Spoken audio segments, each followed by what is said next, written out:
আপনি একবার হুকুম দিন দাদা, 7 দিন শহর অচল করে দেবো, একটা কাকু রাস্তায় বেরোবে না। না, তাতে দোষটা আমার ঘাড়েই এসে পড়বে। সবাই বলবে আমি ফাটাকেষ্টকে কোনো কাজ করতে দিইনি।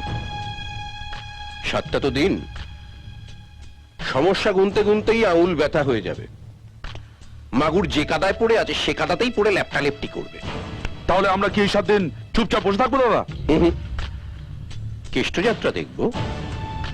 কাল থেকে যেটা শুরু হচ্ছে, ক্যালেন্ডারে দাগ দিয়ে রাখো, কাল কেষ্টযাত্রার পয়লা দিন। স্যার, আমি কি করি বলুন তো? তুমি স্বরাষ্ট্রমন্ত্রকের পিএ কটা দিন ফাটাকেষ্টর সঙ্গেই থাকবে। আমি পারবো না স্যার, আপনাকে ছেড়ে থাকতে আমার যে